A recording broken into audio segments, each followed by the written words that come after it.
Thank you very much. Thank you for joining us. Sorry, I've just been told that we're being recorded, so that's fine. Now, how do I get rid of that got it sign on my screen? Well, there we go. That's it. Good. Thank you so much for joining us. Today, we're going to be talking about the Infant Mental Health Masters Programme here at the University of Glasgow. My name's Fiona Sim. I'm one of the programme leads for this Masters programme, and I'll just be taking you through some of the kind of key points of our programme today. And I'll just quickly show you a little outline of what we're going to cover in this session. So today we are going to think a wee bit about who comprises our staff team here. I'll introduce you to a couple of our key members that are joining us today. Then we'll think about what the programme entails. We're going to look at what is infant mental health, why study it at Glasgow, and think a wee bit about our programme structure. And then I'm going to hand over to Melissa, who's our programme administrator, and she's going to talk us through all of the various sort of administrative aspects for this programme. So thinking about the entry requirements and the application process and all of the sort of key facts and student support and career prospects, etc. We're then going to move on to have a look at our online learning platform. So Fiona Turner, who is the programme co-lead, is going to talk you through how you navigate our online platform. And then we'll have a wee session at the end to answer any questions that you might have. So please note, everyone's going to be on mute during the webinar, but you're very welcome to put any questions you have in the chat as they come up, or just wait till the end until we have our Q&A session. So this is our programme team here. There's myself and Fiona Turner who co-lead this programme. And we have Melissa Scott, who's our programme administrator. Fiona and Melissa are joining us today. We've also got Ryan Norrie, who is our programme learning tech advisor.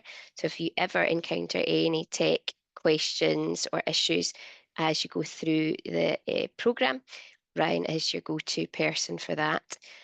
We have two other course leads, Jason Lang, who is a consultant clinical lecturer at the University of Glasgow, and Shaunid, who is a researcher within the University of Glasgow as well. And they'll both be leading, Shaunid will lead the research methods course, and Jason leads an infant mental health and neurodiversity course for the programme. And Fiona Turner and I split the rest of the courses between us. So you'll be seeing lots of our faces over the course of the programme.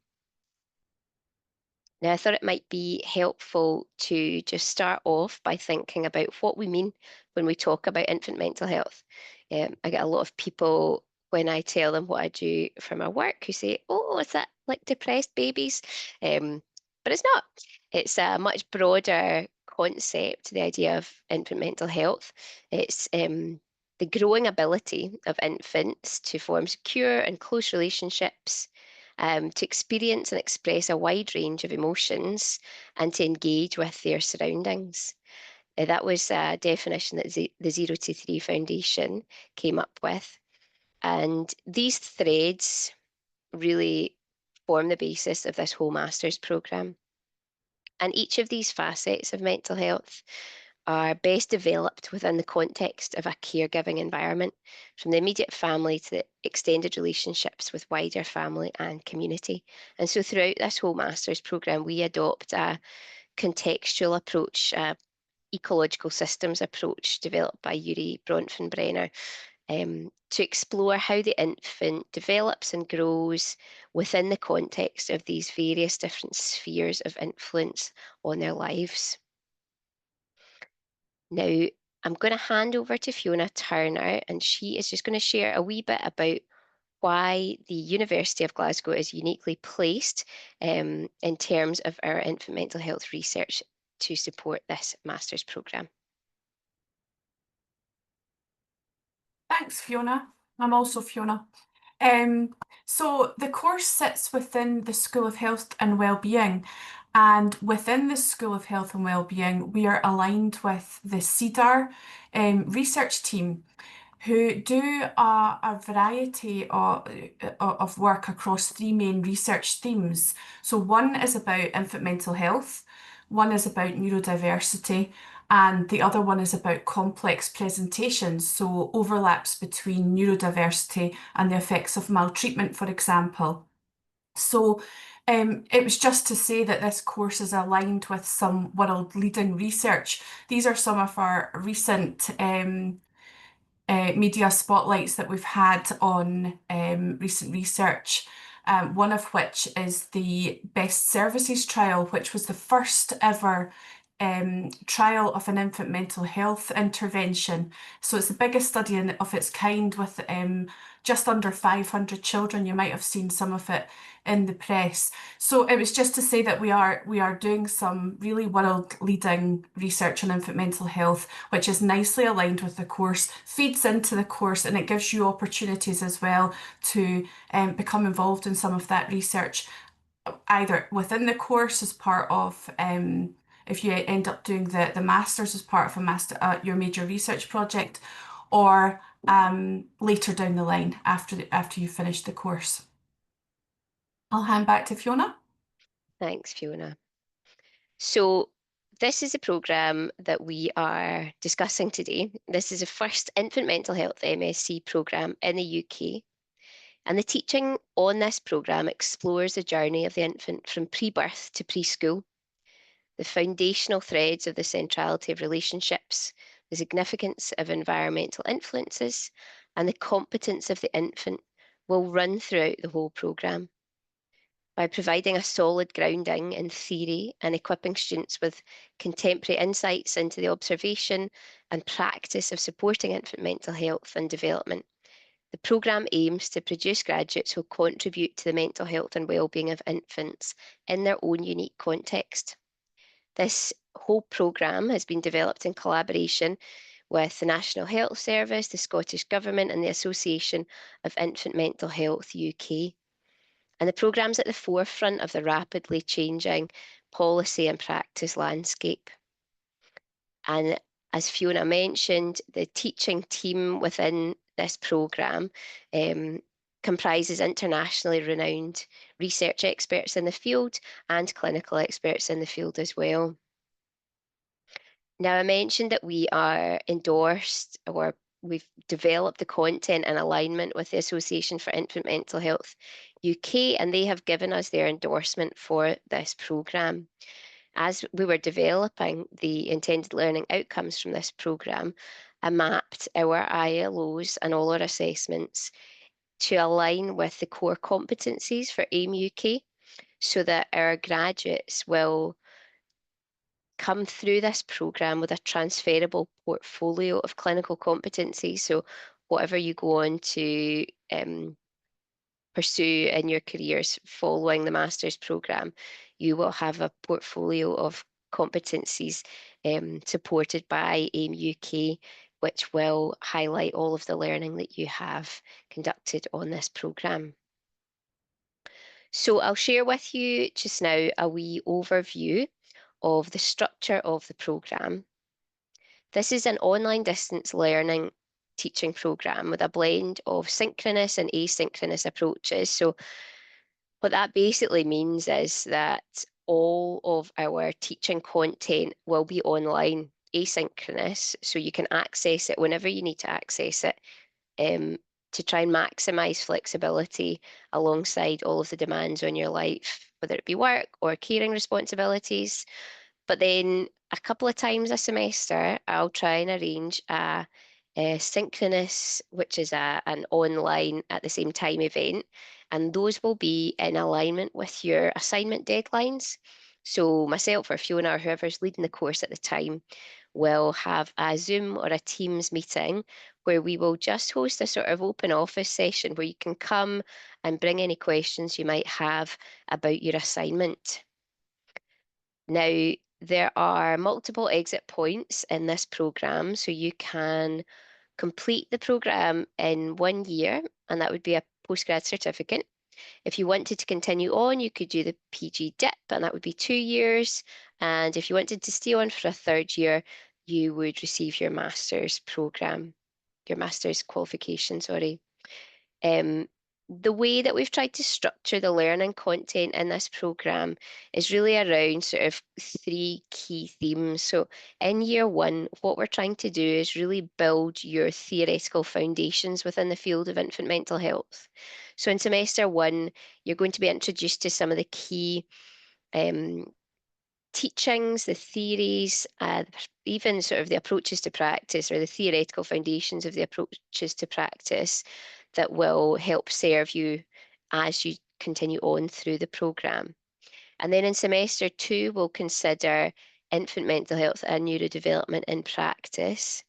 And then in the third semester, we'll consider the systems around the infant. So thinking about health, education, judicial, all of the various systems that support infant mental health and development. And then in year two, we tried to then shift the focus to skills building. So in year two, you're going to be doing infant observation, reflective practice, and then in semester two, you have the opportunity to choose to study either research methods or clinical skills. Now, those two options are based on your choice for year three if you're choosing to study um, a third year for your master's. You can either do an infant mental health placement or you can do an infant mental health research dissertation.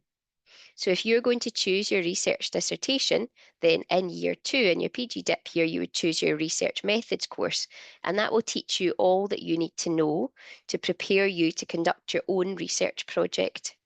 If you're going to be doing the clinical placement, then you will choose the clinical skills course in your second semester of year two, and that will help you develop some of the foundations that you're going to need for your clinical placement.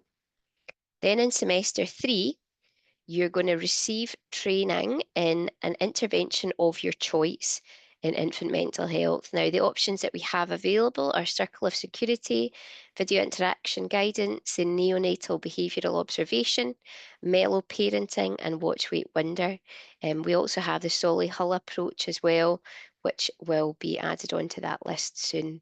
So you can access training in any one of those that best suits your context, and we can provide you with guidance on how to choose what selection to make and which will best support the work that you're currently in or the work that you are keen to pursue. Now, as I said, in year three, what we want to do is really apply your learning. So depending on which path you want to choose, you can either do your research dissertation or you can do a placement. Now, if you're in the UK, we can help facilitate your placement. If you're overseas, we wouldn't be able to provide you with a placement, but what we could do is if you find a placement host, then we will liaise with the placement host to ensure that you're getting the adequate support that you need from your placement, and just to make sure that you are attaining all your intended learning outcomes as well. Now I'm going to hand over to Melissa. Melissa is going to talk you through some of the more practical entry requirements and application processes for the programme. Thanks, Fiona. Hi, everyone.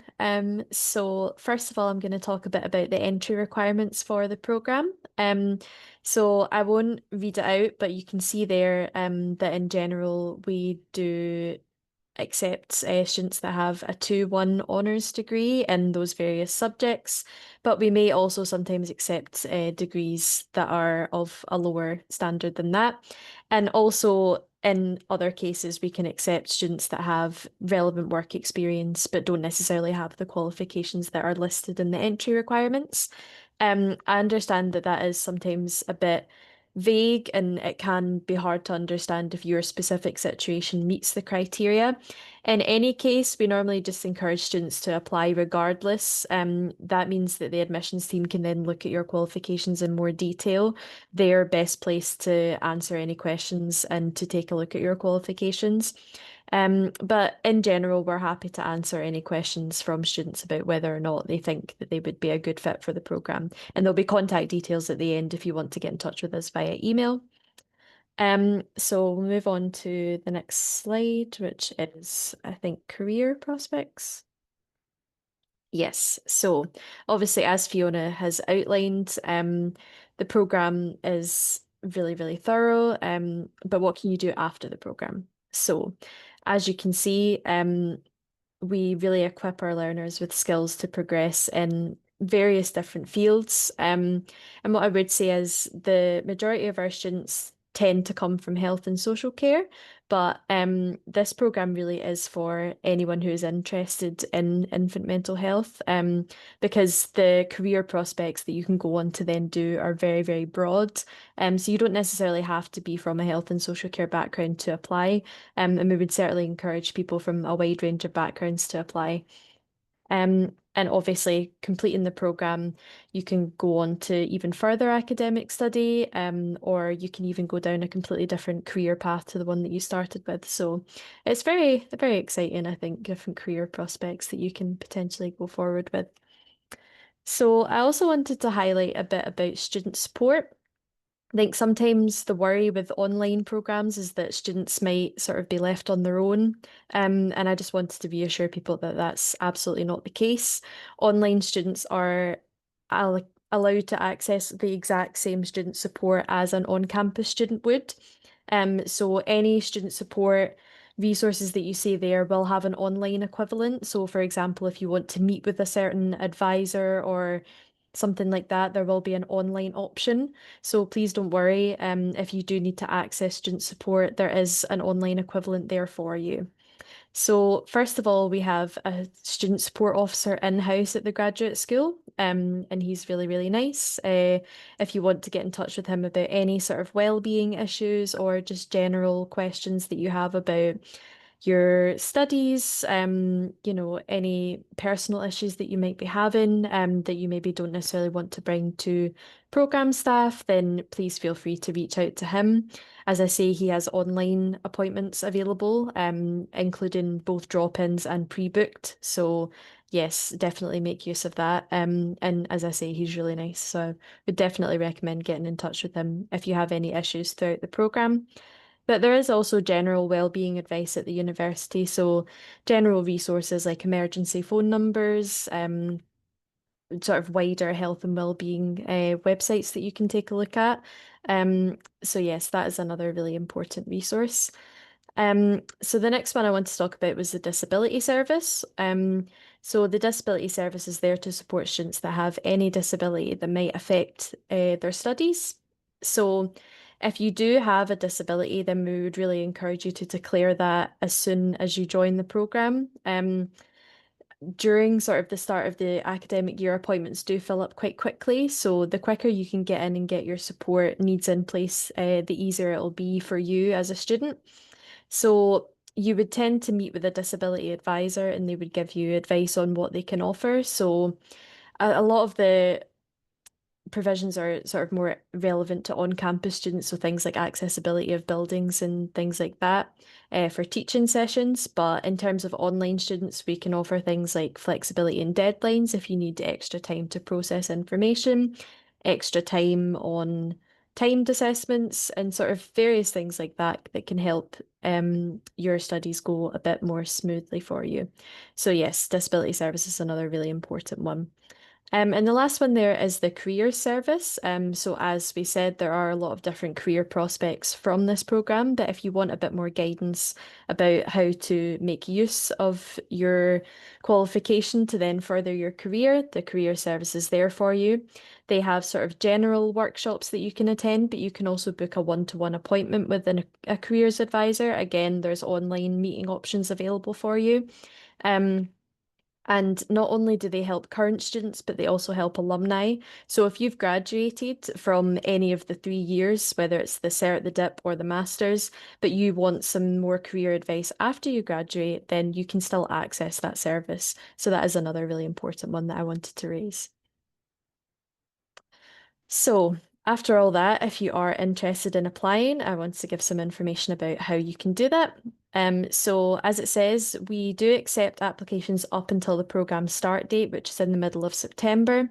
In general, we recommend applying sooner than that. Our induction week is normally around about the 15th of September, and we do like to preferably have all of the students attending the induction if possible. So we would really encourage you to apply as soon as possible, but we do accept them up until the programme start date.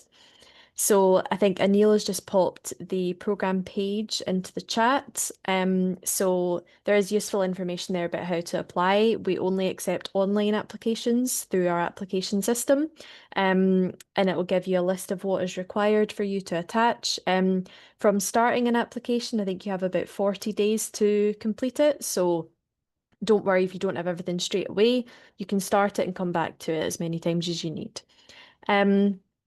If after you've read all the information you have questions, we do have a generic inbox that you can send inquiries to. Those will come directly to me, so you can ask any questions that you like.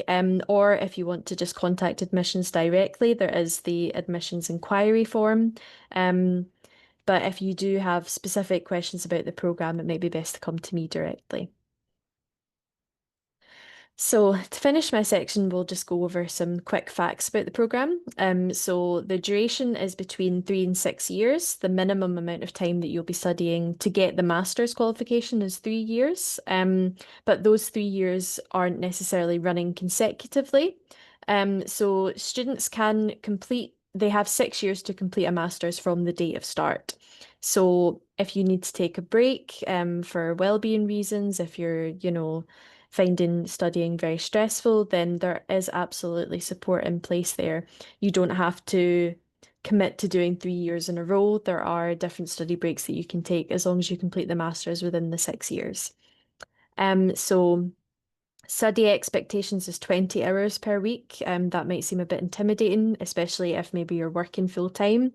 But I'd just like to reassure you that we do have quite a lot of students that are working full-time jobs and are able to balance their studies quite well within that. And there are various different ways that you can split your time. It's not always going to be reading from textbooks or reading articles. It's not always going to be just watching lectures. There are different various ways that you can split your time up. So in terms of study breaks, you'll get 1 week every 5 weeks and then plus any holidays. The university is closed obviously over Christmas and on bank holidays, so those will also be days where you won't be expected to sit any assessment or attend any lectures. So in terms of cost, you can see the cost there, both altogether for the masters or per 20 credits. There is a discount available for those who work within the NHS. So it does bring your costs down a wee bit. And when you register, we can talk a bit more about how you declare that your workplace is funding your studies. As I said previously, it starts in September. I think the first day of term this year is the 22nd. But we do have an induction week the week before, as I said, where we'll go over more practicalities of the programme and get to know the programme staff a bit more. And as Fiona mentioned earlier, the study mode is 100% online, so you won't be expected to come onto campus. You will still have access to all the on-campus resources if you need them, but in terms of teaching, there'll be no in-person classes. It's all online. Fab. Thanks so much, Melissa. So I am just going to stop sharing my screen. And I'm going to hand over to Fiona Turner. She is going to share with you some examples of how you access our online content and how you access all the various different components of that. Fiona, have you got access to screen share? Okay. I have, yes. Hang on 2 secs. Fab. I'm just going to share our Moodle platform where all our online learning takes place. Can everyone see that? Okay. Yeah. Yes, good. So each of the courses that you do within the programme has a Moodle page. So ignore the ones that are to the left there, but the ones that start med are part of the programme. So we're currently on Systems Around the Infant, which is one of my courses. So I'm just going to click on that to show you what it looks like. So as you can see here, each week has content. So this is a 10-week course worth 20 credits. Some of the courses that you do will be 10 credits, so they're 5-week courses, but this is a 20 credit one. And each week has its own Moodle page.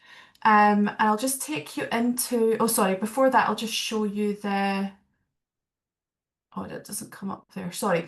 So yeah, so we have course info and support as well, and everything to do with your assessment is up there too. So if we just go into one of the weeks, we'll go into education because that's the one they're currently on. Down here we have where your lesson is, you would click on that. We also have alternative formats. If that for some reason didn't work, you've got PDF alternative format there.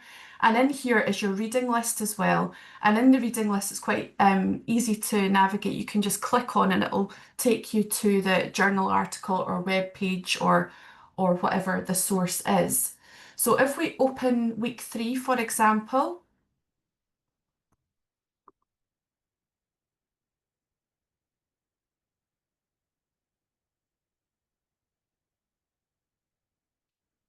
taking a minute to load for some reason.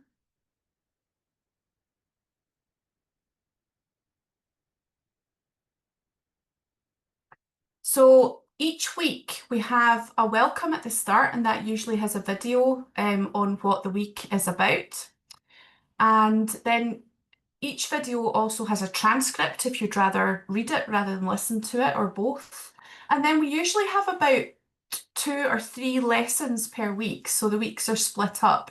So for example, if we go into learning at home, we have your content here. Some of the content has click on web links that will also appear in the reading list.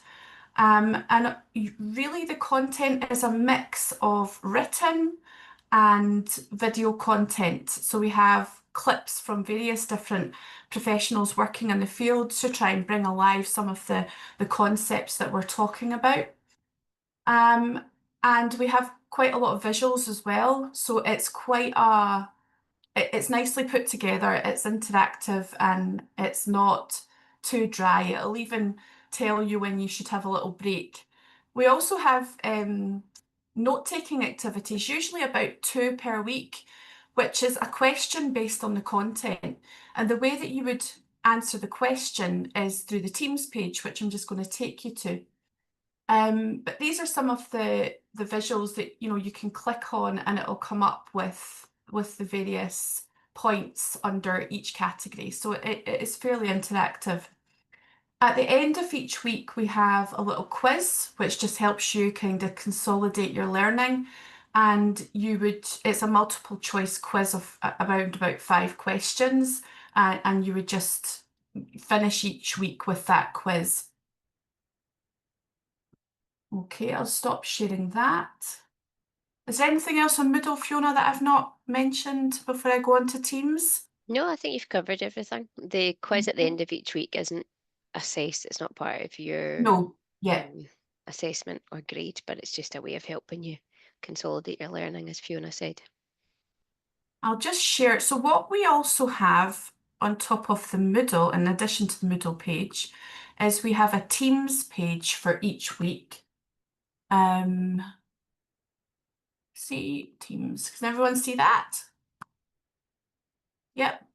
So for each of the courses that run, we have a Teams page. So the one that we were just on just now, on the Moodle, we were on systems around the infant. So if we click on that, you'll see that the course is broken down into each week. Now, you'll notice that this doesn't have 10 weeks on it.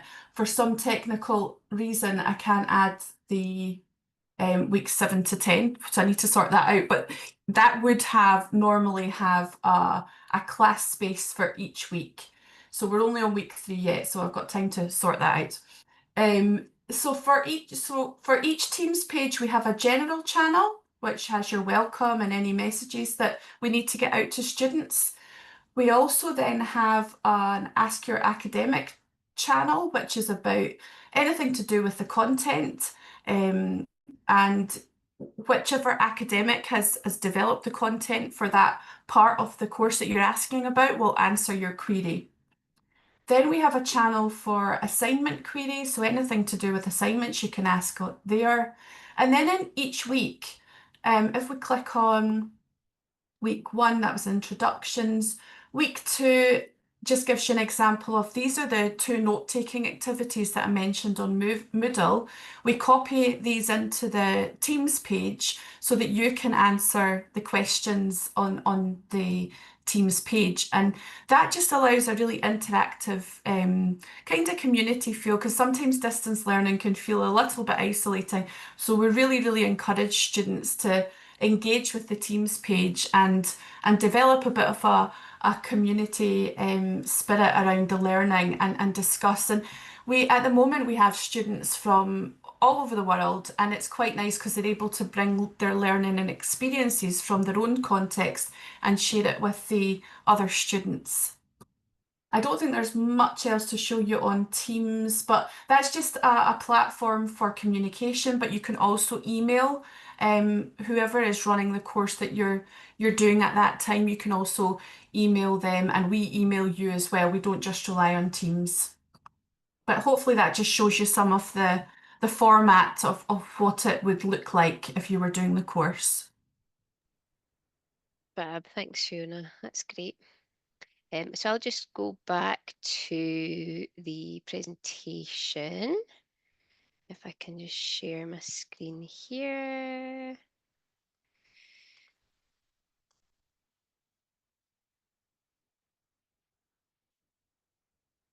Let's see. Okay. Now, can you see all of my various pages, or can you just see the one big page? Just the one? Just see the one, yeah. Excellent, that's perfect. Yep. So that should hopefully have given you a bit of a flavour for this master's programme. I'm sure you've got lots of questions about the details. So please, I noticed there's already one in the chat, but we will have a wee open forum just now where you can ask any questions that you might have. But if you feel like you come away from the session and there's still kind of unanswered questions or stuff you'd like to chat to us about individually, please email. These are the mailboxes. The program mailbox is monitored by Melissa, and she is excellent at getting back to you really quickly and knows the answer to almost 100% of your questions. So she is an excellent person to get in touch with. And then if there's anything that you want to chat to Fiona or I about in terms of the specific learning content, you can just give us a shout. That's our email addresses there. So please don't hesitate to get in touch with us. Now I will just stop sharing just now. Actually, no, I'll leave that up because I can still see the comments here. If anyone has any questions, please feel free to ask. I've just noticed we've got a question about whether the weeks will be available to complete at your own pace. Thanks for that question, Meris. That's great. Yes, the weeks will be available to complete at your own pace. We do, at the start of each course, we release our teaching weeks in 2-week blocks. So we can't release all 10 weeks of learning content at the same time because we try and keep everyone moving along the courses at the same time, because that means you're then engaging with the same content and responding to the same note-taking activities at the same time. So it just helps build that sense of community and collegiality, that you're all working through the learning content at roughly the same pace. But we do release them 2 weeks at a time to give you some flexibility. So if you're going to be away for a week, you can catch up. And then once you've got to week 10, you'll have all 10 weeks of content available to you. And you can also download the content, as Fiona said, in alt format, in PDF form. You can download that and you can access that anytime and just save it to your files and come back to it. We also have a question about whether it would be feasible to take the programme while working full time. Fiona, do you want to take that question?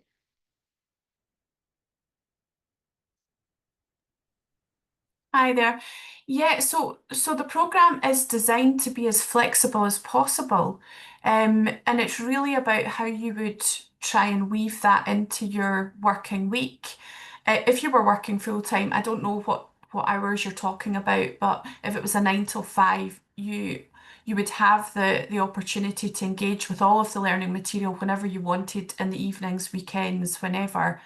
Um, and I guess go through it at your own pace. As Fiona was saying, you've got 2 weeks worth of content at a time, so you can go through that at a time that suits you. Um, so yeah, we do see it as feasible if you're working full time. Yeah. And as we said, you know, there for a 20 credit course, it's 200 notional learning hours, but you know, depending on your pace of reading and your pace of working through the content, it could be quicker. It's very much sort of individually led how much time you invest in it and what you get out of it. Now, we've had a question from San about the assessment. So what do the assessments look like? We have tried to incorporate lots of different approaches to assessment. We're really keen to ensure that our assessments are as authentic as possible so that they're translatable into the working world. Obviously, because we are an academic institution, we try and develop certain academic skills. So we try and develop criticality, which means that we will have certain assessments that try and draw out those attributes. So that would be a sort of written essay where we get you to critique certain theoretical topics or get you to critique the literature around a certain topic. We are also really keen that we are supporting as many different learning styles as possible, though. So we try and avoid having two assessments that are both written. So generally there's two assessments per course. One will be written, one might be a recorded PowerPoint, for example. So that's one that's come up a couple of times already. We will have a question based on the learning content, and we ask you to develop a PowerPoint and record it on Zoom and submit it to us. And that helps you develop skills that you're going to use in your workplace as you carry on. We've also incorporated creative outputs as a form of assessment. So we've used infographics and poster presentations as well, like academic posters. Um, and really, those are trying to bring out your science communication skills, which are tricky. But all of our assessments, we're really trying to tease out the different attributes that we want to see in our graduates. So we're trying to mix them up as much as possible. And as I said, there's always two per course because we don't want to have high stakes assessment where you've got 100% of your grade based on one assessment because we don't feel that's fair. So we'll always try and split it into two assessments. Generally, the first assessment will be worth around 30% of your grade, and then the second assessment will be worth about 70% of your grade. Now, there is always an opportunity to resit if you have failed your first assignment. There's reset opportunities for all of your assignments. Meris, you've asked about MSc placements.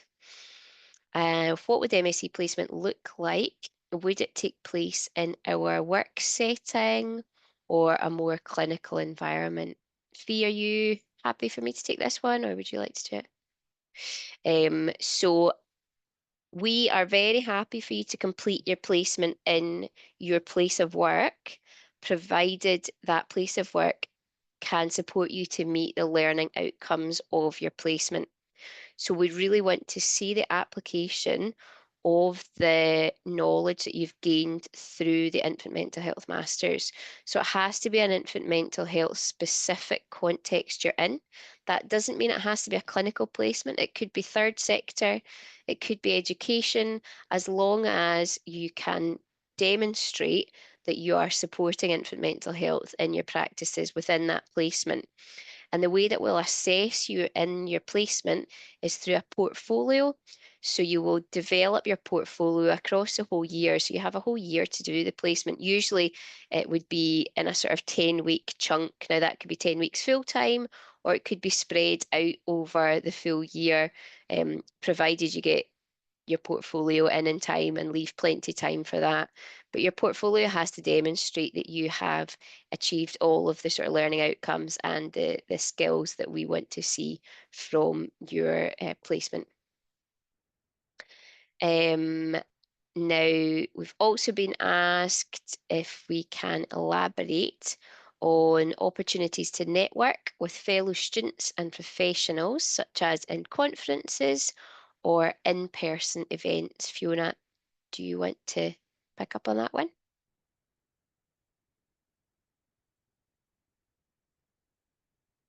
Sorry, I lost my mute button there for a minute. Yeah, so networking with fellow students, that's really why we have the Teams page. But that's the forum that we set up. There's nothing to stop you as a group of students setting up WhatsApp groups or online meetings or, you know, some sort of interactive way of meeting up, because usually we have quite a few international students as well. So yeah, there's nothing to stop you doing that, but we have officially on the course, we have the Teams channel for that. For professionals, we have a multitude of different professionals who contribute to each course. So for the course that I just currently flagged up, I think there was around about 15 different contributions from different people.